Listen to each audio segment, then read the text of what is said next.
What? I'm here. I'm 2 minutes late. I'm so sorry about it. I slept in today. That's what I did. I was until about 5 a.m. writing. Hey, welcome to Share the Live Stream. This is episode 11. This means this is the beginning of week 3 for this particular project. That's at least going to last a year. And I got to keep saying that because part of me doesn't want to believe it. Part of me doesn't want to do it. But I know that this thing has to happen. Like, I got to get into practice, not only of just hosting and speaking and talking and putting on the show and doing all those things. I think there's a lot of things that I need to learn in that space, but I also need to make sure that I'm showing up. And I can tell you, I promise you that after last Friday's episode, I'm just really happy that I didn't have to show up on Saturday and Sunday, to be honest, because I was having a day. I was having a weekend. I had a really, after Friday's show, which I think was good. And to be honest with you, I feel like every single time I have an opportunity to show up, it just gets better and better and better. I feel like that a lot about the Daddy Daughter podcast. I feel like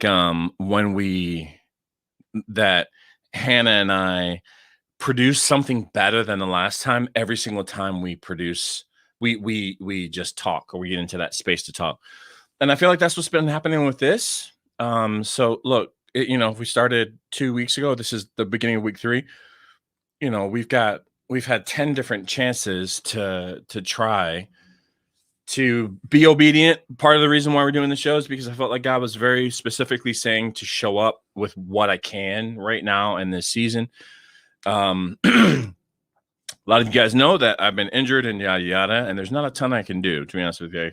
At the end of every show, I'd have to lay down because even sitting for a while really badly aggravates my sciatic nerve, which just kind of puts me in pain on my bottom left side of my body. And so I got to lay down, get the nerve straight.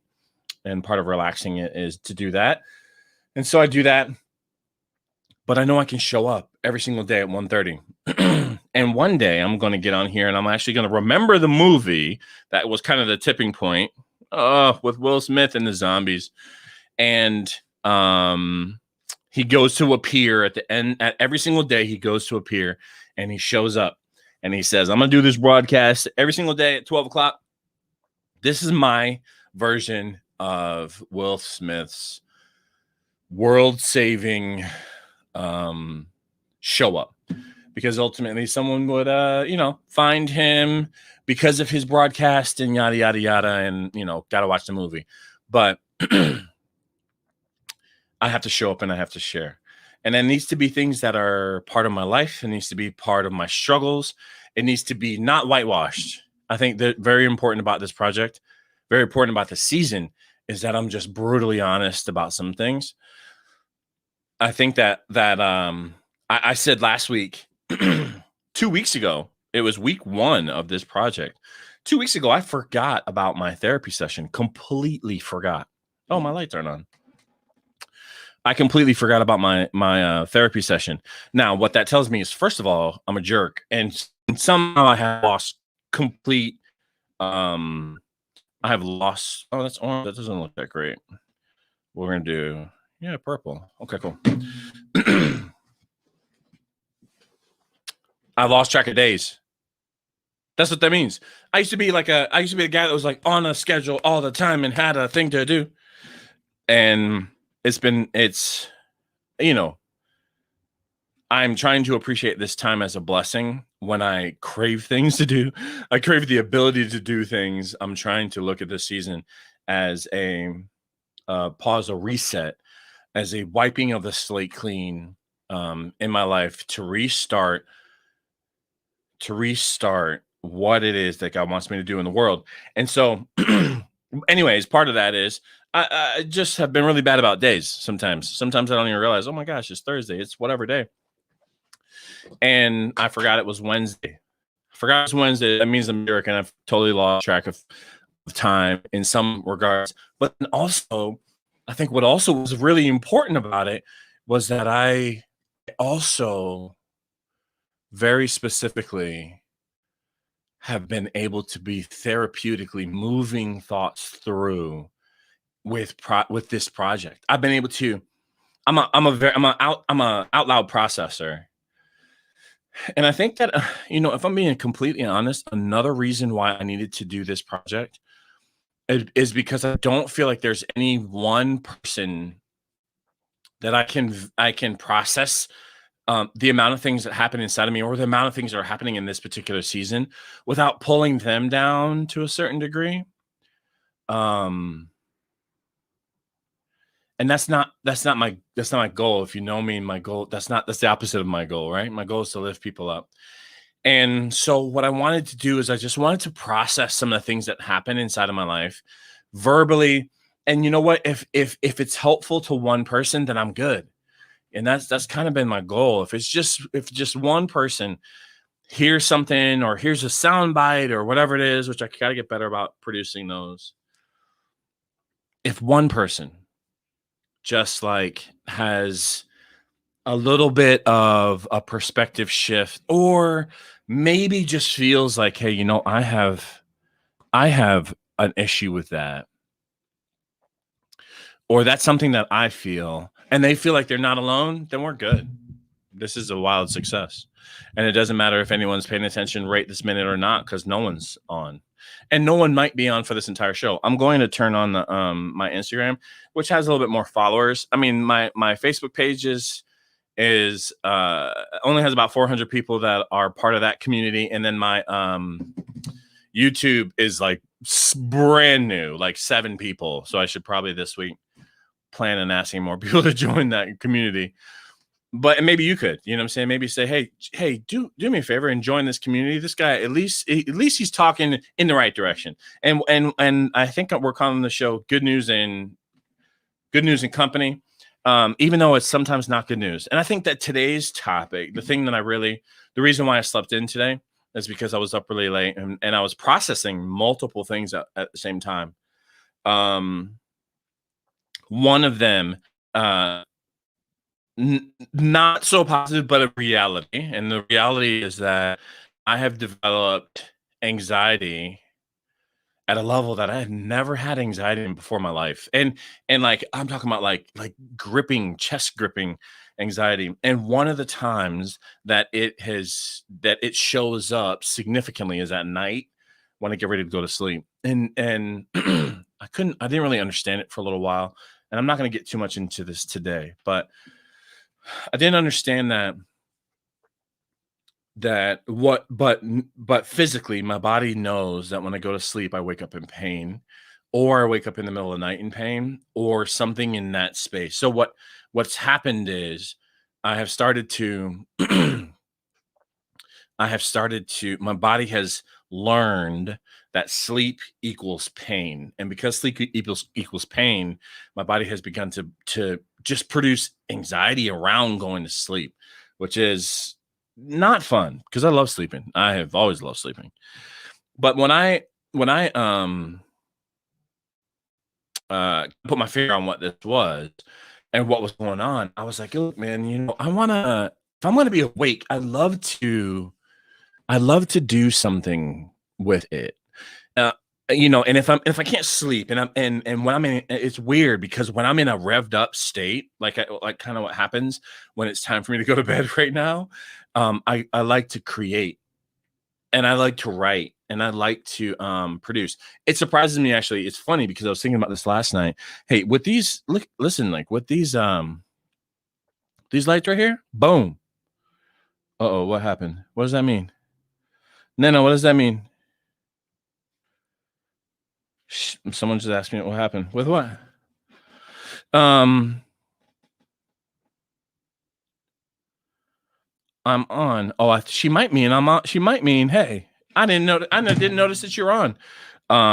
Facebook and YouTube. Look, God is good. God knew that I needed someone to be like, you're live. Oh, that she is talking about that. That's incredible. Okay, I'm going to go live on IG in a few.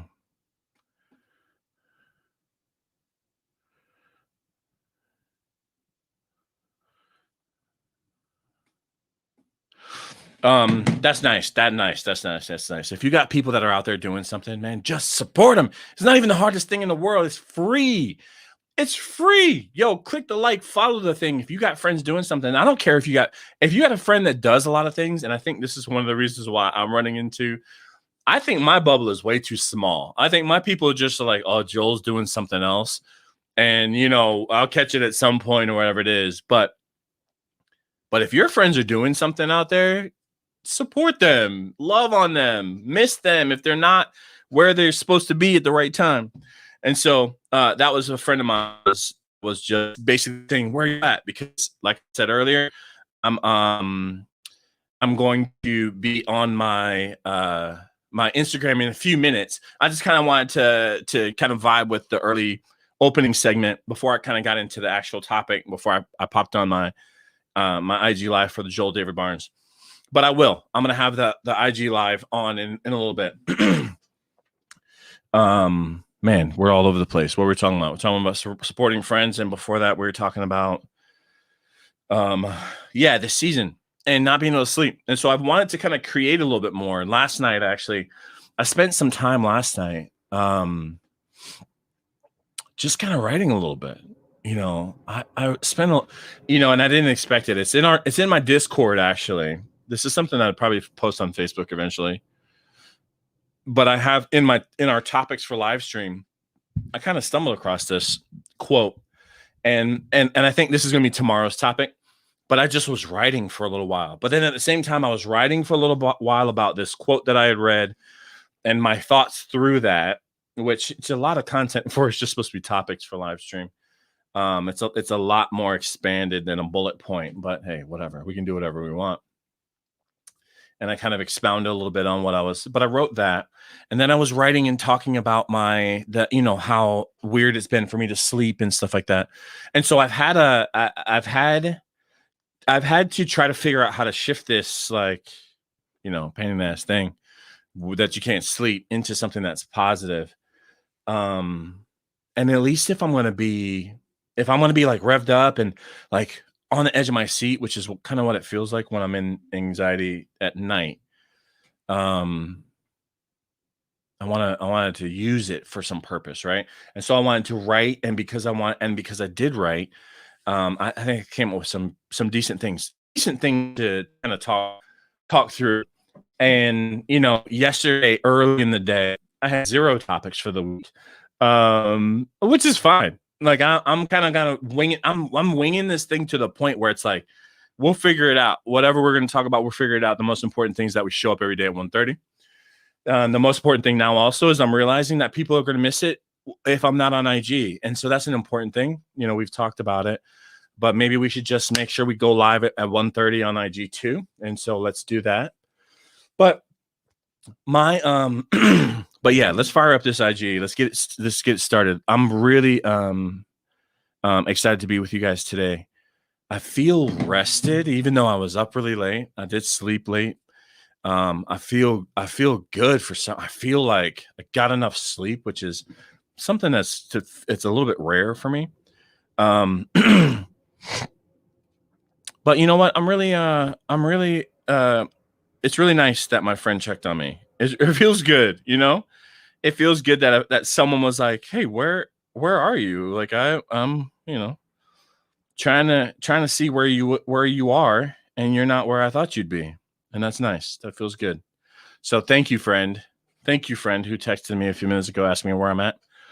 And I don't know why it's been so hard for me to figure out how to go live lately, but I will figure it out right now. I would love it if we had some people in here right now. I could be like, "Hey, how was your weekend? How was your weekend?" My weekend was actually good. But let's go ahead and fire up this live right now. So people, you see that? See that tattoo right there? That's one of my favorite tattoos. Jeez. What would you just do? It looks terrible. but I love it. I got a like spontaneous last minute type situation. Oh man, COVID plus not walking plus a lot of snacks. Let's put that way. All right, we're starting up live.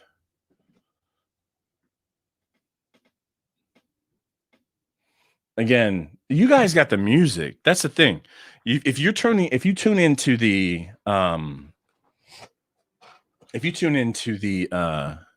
IG, you can't hear music. You know what I'm saying? And that's not as fun.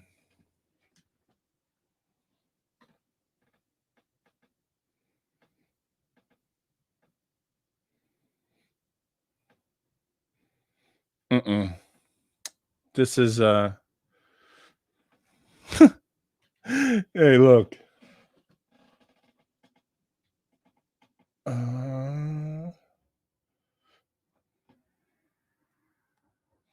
I like the music today. What is this music? This music is called on our this music is called I think it's called like Smoke and Chill. That's the playlist. That's a good playlist. Yo, welcome. If you're tuning in on Instagram, welcome to share the live stream. I'm streaming on Facebook and YouTube right now from the desktop, and now we're Instagramming live on Joel David Barnes page, and we're gonna post it later on today. You know what? Today we're gonna talk about something that is a little bit controversial. I think it's gonna be controversial, and the reason why I think it's gonna be controversial is because I think that it is a topic that you know what? I don't know. I don't exactly know. I think that the reason why people don't talk this way is because they're scared of it. They're scared of people's reaction to it. They're scared of being allowed to talk about it, if that makes sense. And I think it'll make sense in a minute. And they're scared of people's reaction. But you know what? I don't really care about people's reaction as much as I care that I'm being that I'm sharing, right? And I'm sharing a perspective, and I share my perspective because my perspective is what I've gotten a chance to see. And I don't take anything that I have had a chance to see in the world lightly. And so for me, my perspective is one that I get to have uniquely. And the reason why I think that my perspective today is going to be a little bit controversial is because what's up, Jordan? What's up, Jen? It's good to see y'all on IG. My perspective on this is a bit controversial because it's not the experience of other people. And so I have had a really unique opportunity in my life. I was raised in a black neighborhood, a low income black neighborhood. And you know what I'm saying? We call it the hood, still call it the hood, you know what I'm saying? Hey, you know, it is what it is. My mom did the best she could, you know, with 4 kids and a deadbeat husband, but grew up in the hood. But then I went to kind of like rich white elementary school, middle school, high school. And I have become, and because I'm biracial, I've been able to kind of be in both worlds at the same time. So I've been able to be in multiple worlds, and it's been wild. And I actually wrote about it last night, and I said, you know, I said something along the lines of, because of my experience, I never fit in anywhere. And now I feel like I can fit in anywhere. And because I didn't, you know, it's interesting because, you know, I have been trying to do my best to be supportive and helpful with my kid, with her identity and how she comes to understand and explore herself. Because a lot of it is, I felt like I would have had, if I had some better tools or some better help or some better ideas or better information around identity creating, when I was, or identity finding, not creating, right? Because you don't really create your identity. You just discover who you are. If I had some more tools around that, then I felt like it would have ultimately, I think I have started to become the person that God wants me to be in the world.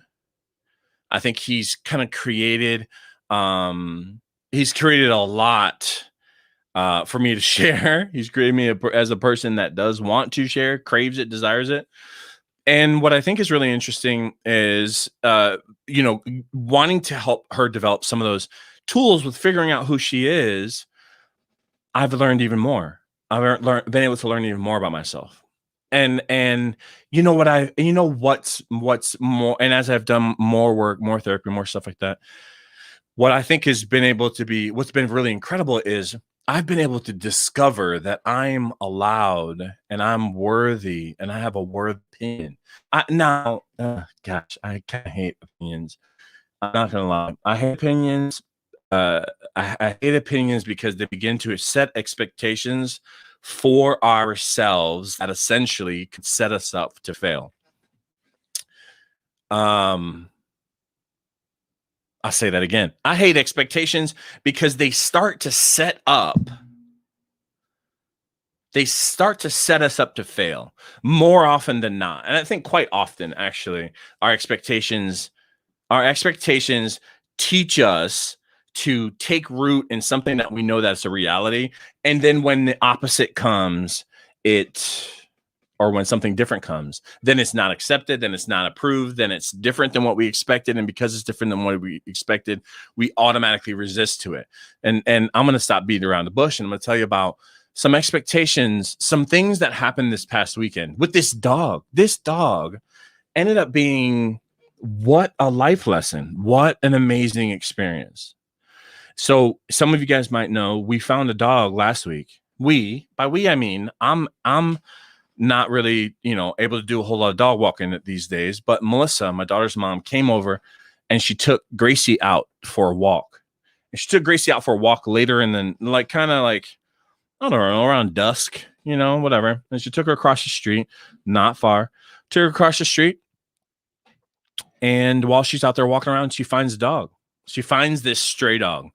And now here's the thing. If you know Melissa or anything about it, it's like she's a dog magnet. She's a magnet to dogs, stray dogs, whatever.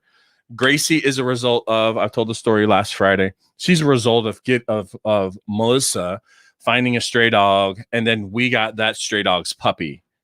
We named her Gracie. That's how we got Gracie. The dog that Melissa has right now at her house, named Ocho. He was a stray. Someone else found the stray and just knew Melissa was going to love the stray and said, hey, you love stray dogs, you love dogs. And then that's how Melissa got Ocho. And so we found this dog.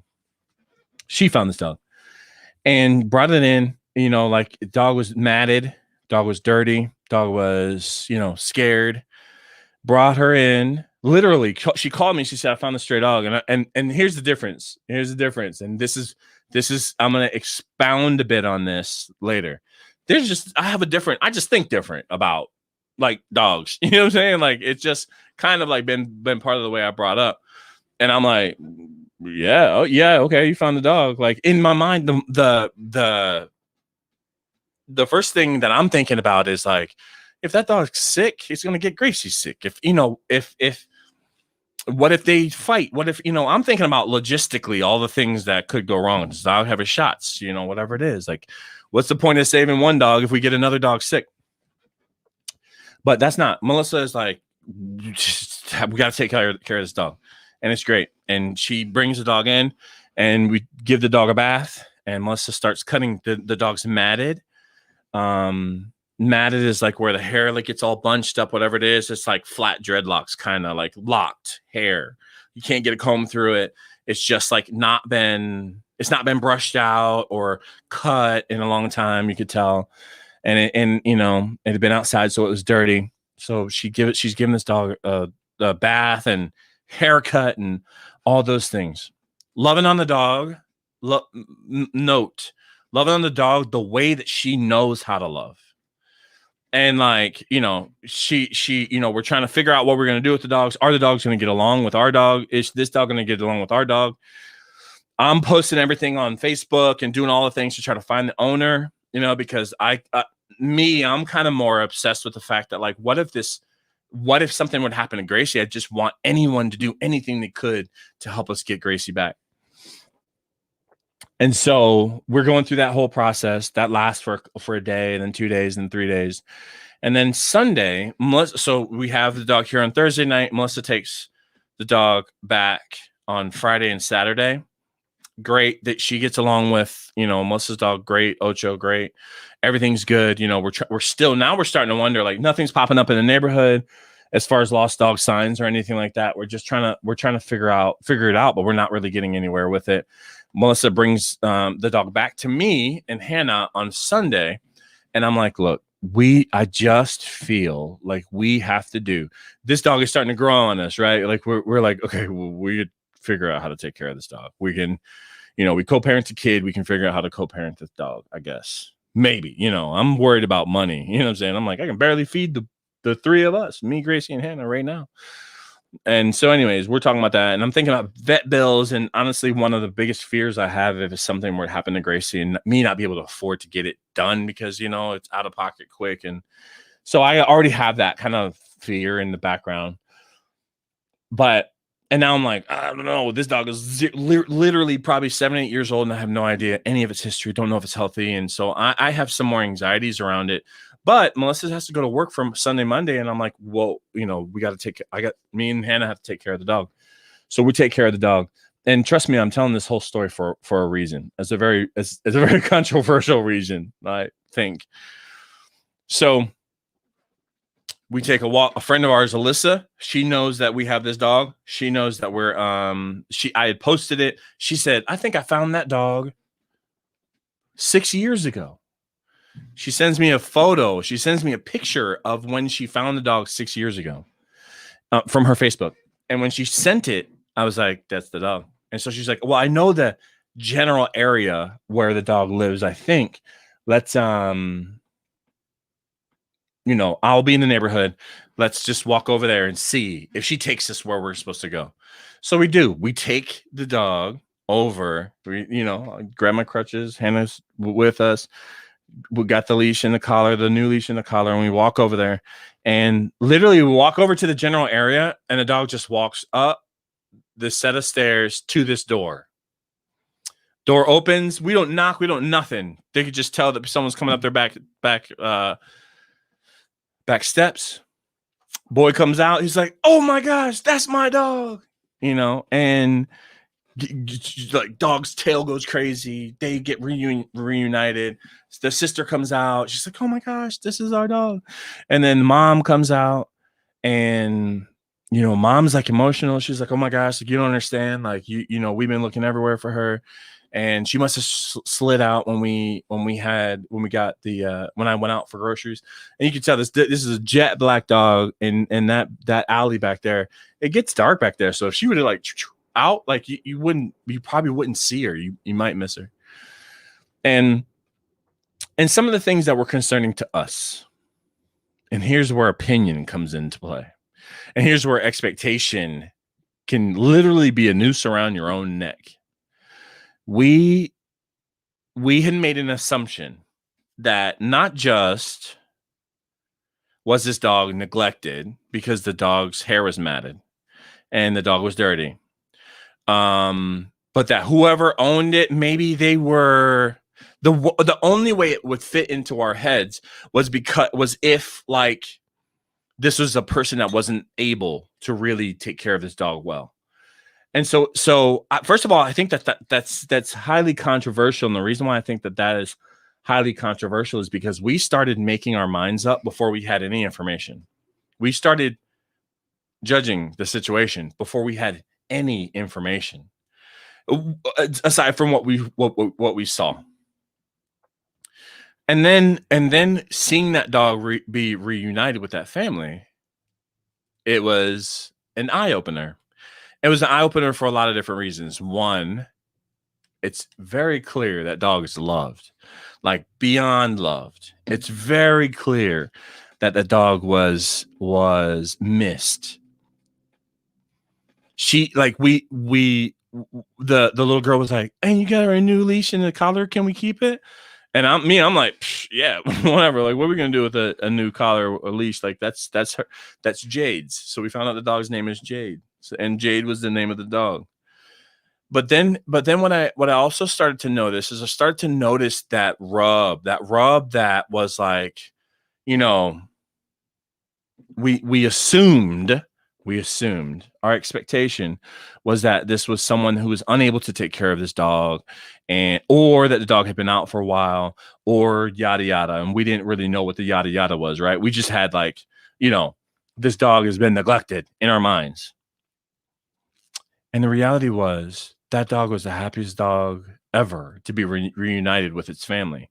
And here's the controversial part. Black people and white people don't think about dogs the same way. Period. And what you have to understand is this is not like there's nothing like better or worse about it. Like if you, and here's what I mean. Here's when I first came to Chicago and I started to experience dogs in like your house, I was like, all right, that's cool. I think, in Florida we have dogs that are like, small that go in houses. You know what I'm saying? And I was 22 when I came to Chicago. So for my whole life, I had never really seen dogs in houses the way that I had seen dogs in houses here. I mean, considering, I was in my neighborhood till I was 17. Then I went to college, and in college, no one has a dog. And then my next experience with dogs is in Chicago. And while I'm in this experience, it's a weird thing for me to be like, what? Dogs are not just in your houses, they're in your bed. And why you let that dog lick you in the face? The dog licks its ass. You know what I'm saying? Like this is how my only experience. And it wasn't like dogs weren't really like the fur babies. Like, I learned that term here. They were dogs. You know what I'm saying? Like, and it wasn't right or wrong, because like we loved our dogs and our dogs knew they were loved, and we took care of our dogs and we provided for our dogs. And now it's like, I didn't know that people might think that having your dog outside is inhumane. Like what? Like we made sure that they had shade and plenty of water. Like, what are you talking? I don't understand. And how are we gonna have a Doberman in the house or a Rottweiler in the house? Like seriously, Rottweilers and Dobermans are all we had in the neighborhood, and they help protect the crib, make sure people didn't steal your lawnmower. You know what I'm saying? Like, you do what you're supposed to do, I'm gonna do what I'm supposed to do. I'm gonna make sure you're fed and you got water and you're cool and we love each other and we play. And then you make sure no one comes and steals my shit. You know what I'm saying? Like, this is kind of like, yeah, you're my man's best friend, but this is also an arrangement.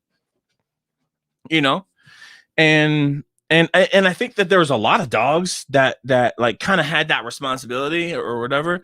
And I even think, some days, like, Gracie, she got a big old bark, you know what I'm saying? And like, it's, I don't really have, if people know that we got a dog in here, they're going to think twice about coming in here. And so we got that kind of mentality. We have that kind of mindset, and that kind of mindset led us to kind of say that was the way that I was brought up. And then when I came here, it was really unique for me to see, like, man, these dogs live better than some humans that I know. And then to start to travel to El Salvador and see, like, these dogs are literally living better than humans in the world. But then, because that becomes our expectation, because that becomes our expectation. Remember, here's the problem. The problem is normally with us. The problem is normally the way we see things. And people don't realize that for some reason. People don't want to hear that if there is a super adverse reaction to the way you feel, it's probably something inside of you that's triggering it. There's probably something inside of you that you've developed that needs some attention or some care or some love or something. But if I have the expectation, there are humane ways to treat animals. There is a certain level of care to provide animals. But here, let me ask you something.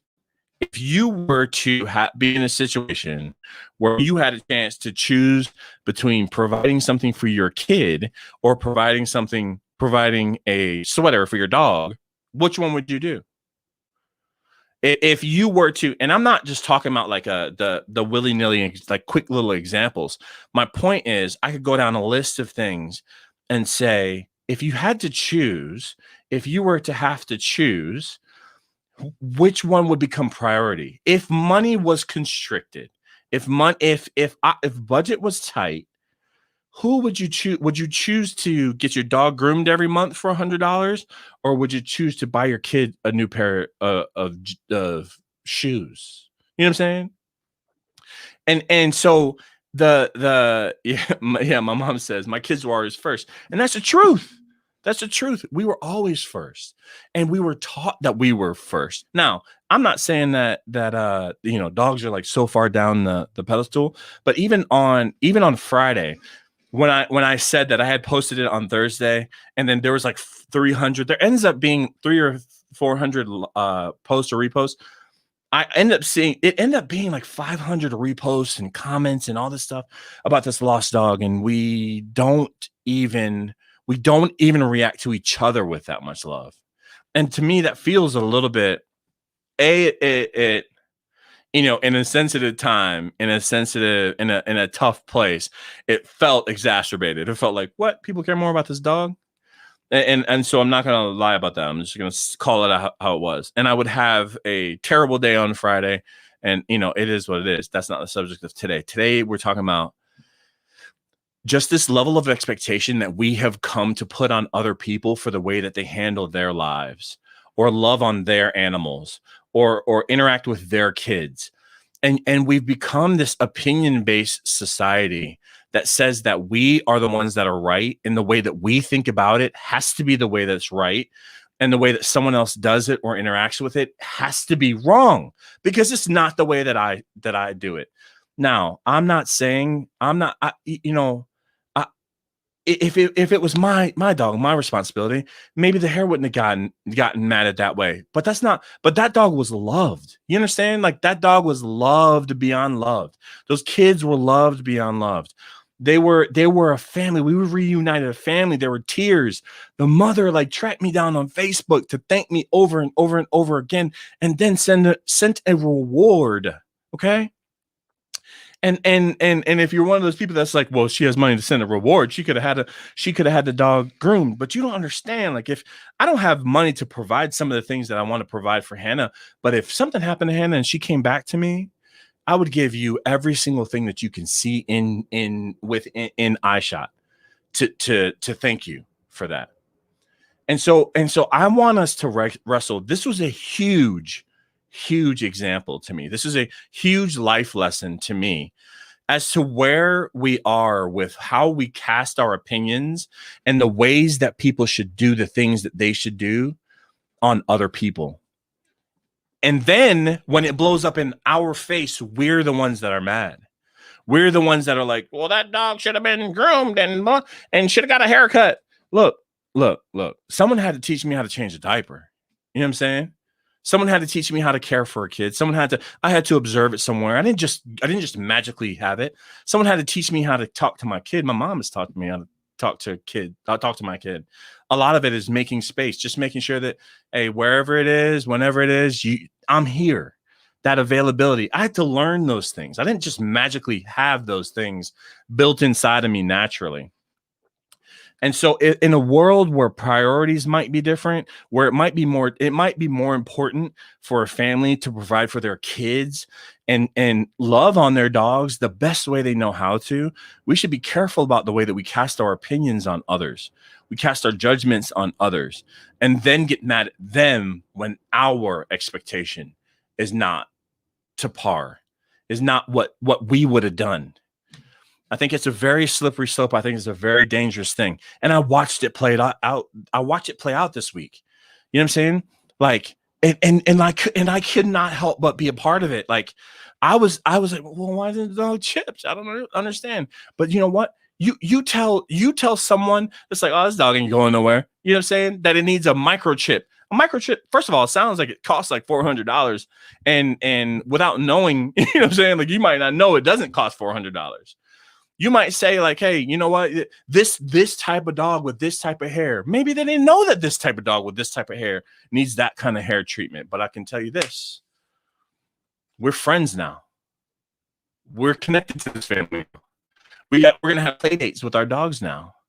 I'm gonna show them the things that I know to show them about what I know about a dog, because I'm not I'm not a professional. Like I said, I still see Gracie lick her butt and be like, I don't want her to lick me in my face. You know what I'm saying? Like, I still got a lot of that. Like, I still think, like, Gracie was outside on the patio one day. It wasn't hot. It was beautiful outside. She was outside on the patio. She had actually just sat out there for a while. And then somehow, like, the door got closed. I think, maybe it was just like open and someone closed the door, and Gracie was sitting out there, and everyone was like, oh, the dog was outside. I was like, what? Like, the dog was out. Okay, so what? The dog was outside. The dogs live outside. You know what I'm saying? Where you think wolves were? Where do you think they live? And so, but I just want us to be cautious. I want us to be careful about starting to cast judgment on other people for the way that they do things. Now, the reason why I think this is so important, and the reason why I think that this has been so fascinating, is because I have had a chance in my life to sit in this weird gap. Like, I have had a chance in my life to sit in between, like, Black culture and white culture. And I'm not gonna lie, like, these are just things that I have been feeling more and more in the last year. Like, okay, yeah, I see what y'all are saying over there. Yep, I see what y'all are saying over there. And I'm not gonna lie, I do have an opinion. And I'm still allowed to have my opinion on all the things, and the way that I feel about all the things, and the way that I feel about the way Black people have been treated for a long time. But I'm not just taking, like, my quick to establish opinion and spreading it out to everybody, because my opinion has gone both ways. I have seen both sides. I have seen everybody get it right and mess it up. Everybody. I have watched, and what I thought was interesting about this dog thing is that it felt like one of those times where I'm like, yeah, man, like, it's a dog. Like, we just, it's a dog. So because it's a dog, like, that's just like, just dogs are like, they're loved. They're part of the family, clearly, as we saw with the reunion. But me, I'm like, yeah, man. Oh, I can understand. The dog's totally loved, and isn't that the point? You know what I'm saying? Like, the dog is completely, totally loved, and isn't that the point? Not exactly what my expectation is of how someone else should love, but it is clear that love is in that house. It is clear that that dog is loved. It is clear. Shouldn't all my other expectations or all my other observations maybe kind of fall by the wayside? Shouldn't I be looking to say, man, like, they love that dog. They're doing the best they can with that dog. Shouldn't we be looking at each other and saying, I can tell that he or she loves his kid, and I have something that I can share with that person about this particular thing that's going on with them. And maybe I can ask, and maybe there's some way for me to actually walk with that person instead of walking in opposition to that person, to walk with someone with what I have just been blessed enough to experience. Because let me tell you something, dogs are not in any house in El Salvador. There's not a dog that is there are dogs that come back for the scraps that might be fed, that live outside, that definitely have fleas, that definitely just wander the streets.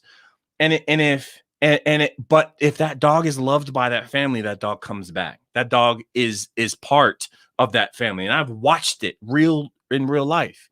So anything we're talking about is spoiled. If a dog is in the house, the dog is spoiled. If the dog gets its meals on time during the day and has water in a certain place that's not bug infested, that dog is spoiled. And we are spoiled. And we are blessed. And we need to slow down with all of our judgments and entitlements and starting to put it out there like, this person doesn't or does do this thing that we think that should be done. And mind our own business. And if you're not going to mind your own business, dig in, help. Be like, hey, you know what? Now I know Tamika. I know I can hit Tamika on Facebook. My neighbor that literally, I can see her apartment from across the street. I didn't know her. Whose fault is it that I didn't know her? Whose fault is it that we didn't know where the dog went in the first place? I'm going to take responsibility. I didn't know my neighbor, and I can see her door from my window, from that window right there. I can see her door, and I've never seen her. I've never seen her dog. I'm just saying. Before we start pointing all these fingers, all these things that should be done, I need to do better at loving my neighbors. And now that I have loved now that we have loved our neighbor in this particular way, it has opened the door for us and Tamika to be friends, to have doggy play dates. We sent them pictures of our dogs getting along with her dog, Jade. They get along great. We're going to have play dates and let them run around in the yard. And we are going to work on being a neighbor instead of pointing a finger at someone that we may or may not think that they take care of their dog the right way or the way that we have finances to do. So let's be careful, because I don't think that this is just a thing that happens with dogs. I think that culturally we point fingers at what other people do so often that he's become toxic to our own selves. We set a bar of expectation on other people, on other cultures, on other ways of life, we have begun to judge everyone else for what they are in the world. And the only thing that does is that ultimately just reveals how broken we are. All that does is, because we are not all powerful. We are not God. We have not been given like the power to judge others. We have been given the power to love others, and that's it. And so I think that it's very important for us to make sure that we are careful with the judgments that we pass on others. We are careful with the opinions that we allow to sit in our hearts, especially the opinions that form walls, especially the things that form a disconnection or a misconnection. Here's what I think is important to realize. There's something that's even more important, there's a disconnection that happens, I think, almost willingly, but there's a misconnection that happens when you go too far down the road without getting context about a person, or without understanding about a person, or understanding about a culture. Maybe if someone were to be able to speak candidly, like, hey man, like Black culture, dogs ain't it. Like that's not really a thing. Like it's not the same way as it is. It's just not. Okay. Like it's just not. And whoever can kind of come challenge me that if they need to.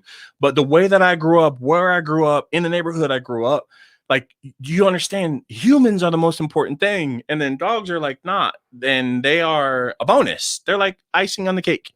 And if you have a dog, great. If you can afford a dog, great. Because it's another mouth to feed. It's another accommodation to make. And cool. Great. Like good for you. But it's not like in the mandatory. It's not in the mandatory. You understand? Like it's not the same level of importance. Like man's best friend, like, okay, cool. But like there's people in the world, there's people in the hood that can't afford a best friend that get a dog to protect the house, protect the crib, make sure the crib is safe.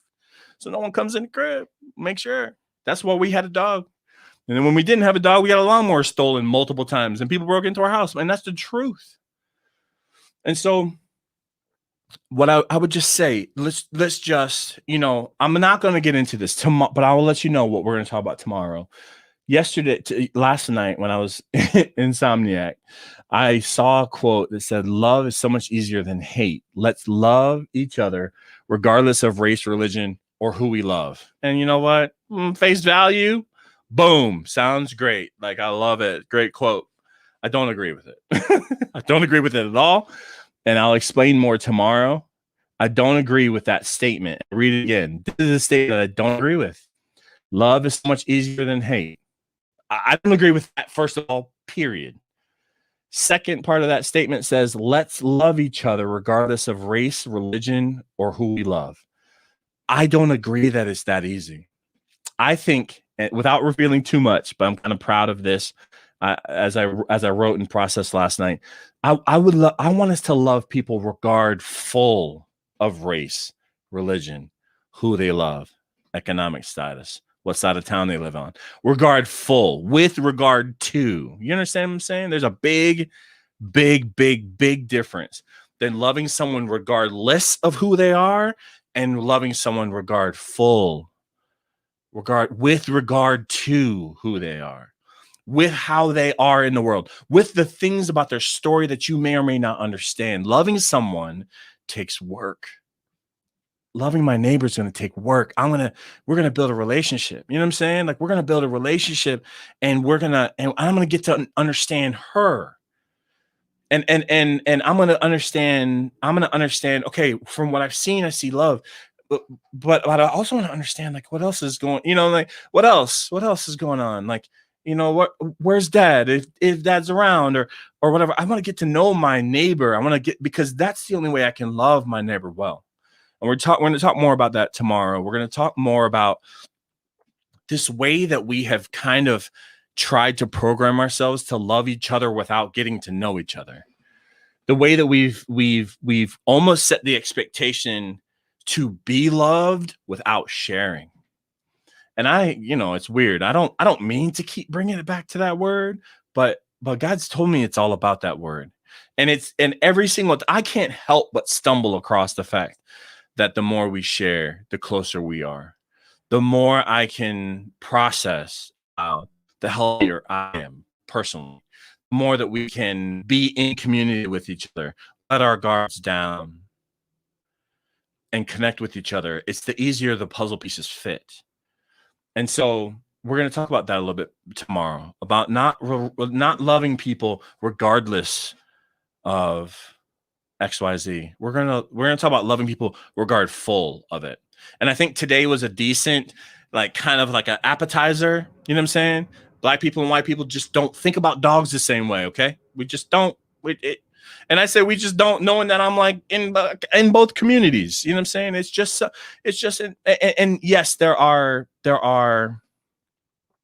generalizations, that can be made about, a lot of different people. Generalizations can be dangerous.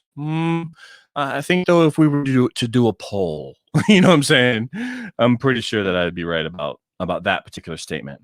And with that being said, that dog was loved beyond loved, and missed beyond missed. And it was, what a humbling experience it was to assume that this dog wasn't taken care of because of things that I saw on the outside, but then to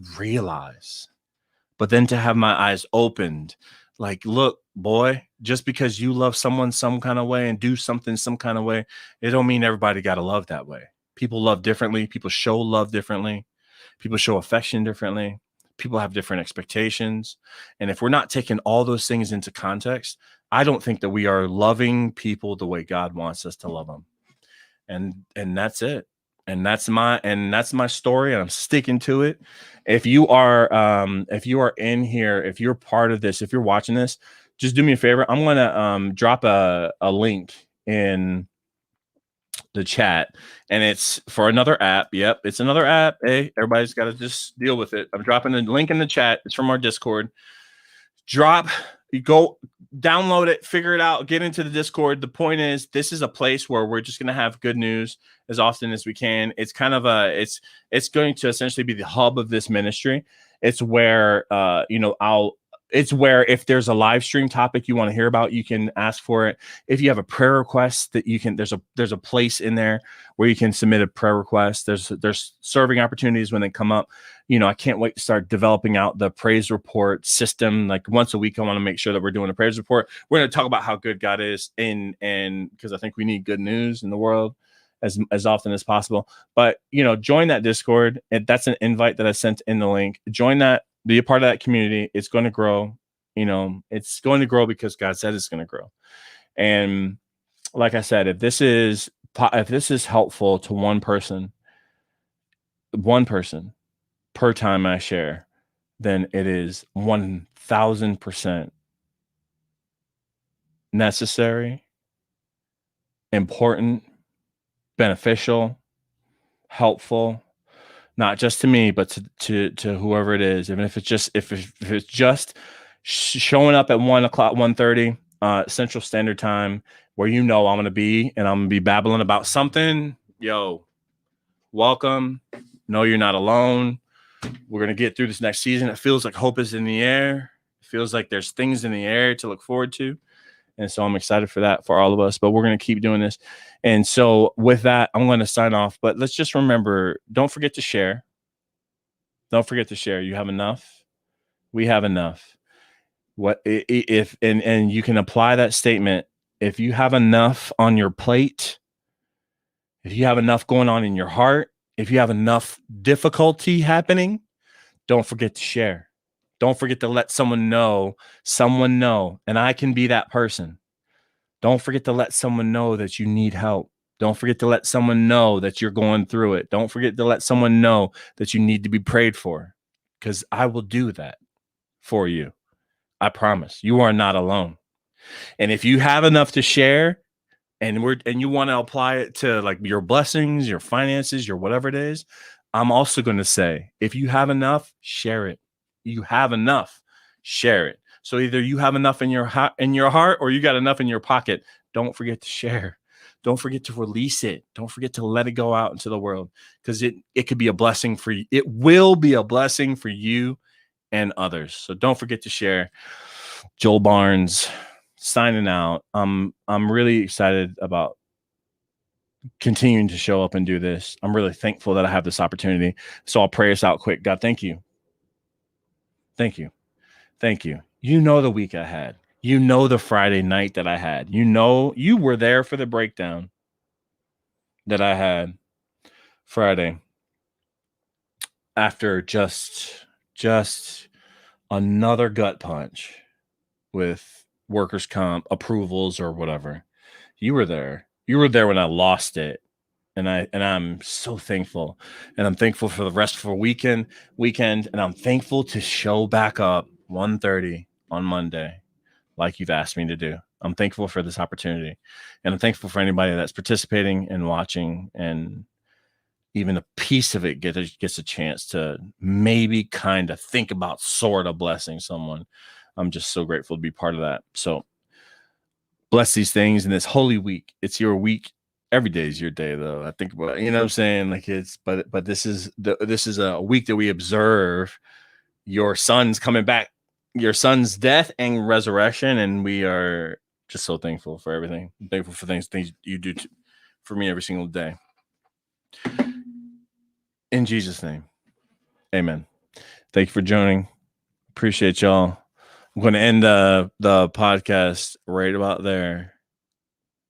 I appreciate y'all. Thanks for tuning in. You guys be safe, be easy, and don't forget to share.